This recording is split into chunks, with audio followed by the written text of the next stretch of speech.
तो grid template columns के बाद अब हम आगे बात करने वाले हैं CSS ग्रिड गैप्स के बारे में, जिसमें हमारे पास 3 प्रॉपर्टीज़ होती हैं, ग्रिड गैप, रो गैप और कॉलम गैप। वैसे तो 2 ही होती हैं, रो गैप और कॉलम गैप, इन्हें मिलके ही ग्रिड गैप हमारा जो है टर्म बना है।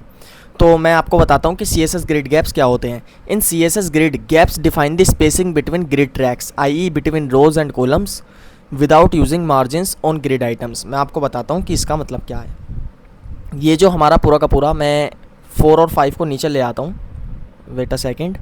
कॉलम्स हम यहाँ पर 3 ही रखते हैं, कंट्रोल आपको अच्छे से समझाने के लिए, कंट्रोल S, और अब मैं रिफ़्रेश करूँगा तो यहाँ पर हमारी जो है, ये आप लाइंस देखिए, ये हमारी रो की लाइन है। तो हमारी जैसे ही एक रो ख़त्म होती है दूसरी स्टार्ट हो जाती है, हमारी रोज़ के बीच में कोई भी गैप नहीं है। ऐसे ही कॉलम्स के बीच में एक कॉलम ख़त्म होता है दूसरा स्टार्ट हो जाता है, तो यहाँ पर कुछ गैप नहीं है। तो ये गैप्स जो है हम इंसर्ट कर सकते हैं with the help of CSS grid gaps. अब इसको इम्प्लीमेंट कैसे करते हैं, बेसिकली हम यहाँ पर आ जाते हैं अपने VS कोड के अंदर। इसको तो हम हटा देते हैं, इसका अब कुछ काम नहीं है।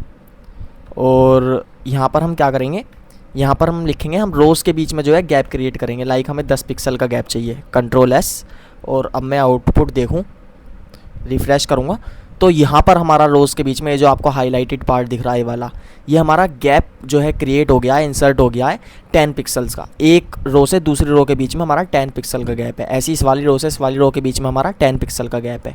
और ऐसे ही हम कॉलम्स के बीच में जो है गैप क्रिएट कर सकते हैं। यहाँ पर हम लिखेंगे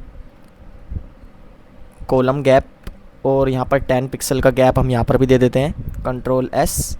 जैसे ही रिफ़्रेश करूँगा यहाँ पर भी हमारा 10 पिक्सल का गैप जो है आ गया है, हर एक कॉलम के बीच में इंसर्ट हो गया है। अब इन दोनों का एक हमारा कह सकते हैं आप शॉर्ट हैंड होता है। हम सिंपली यहाँ पर लिखते हैं ग्रिड गैप,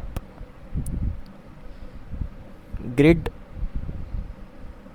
गैप, एंड यहाँ पर हम सिंपली सबसे पहले हम लिखते हैं रो गैप। रो गैप हमें कितना चाहिए, 10 पिक्सल का। कॉलम गैप कितना चाहिए, 10 पिक्सल का, बस। और इन दोनों को अब हम यहाँ से जो है डिलीट कर देते हैं, कंट्रोल S। अब मैं आकर अपना आउटपुट देखूंगा तो सेम ही आउटपुट दिखेगा। क्यों? क्योंकि हमने रो गैप और कॉलम गैप हटा के उसको एक ही टर्म में लिख दिया है, एक ही प्रॉपर्टी में लिख दिया है ग्रिड गैप के अंदर। तो इस तरीके से हमारा कुछ ग्रिड गैप जो है वर्क करता है।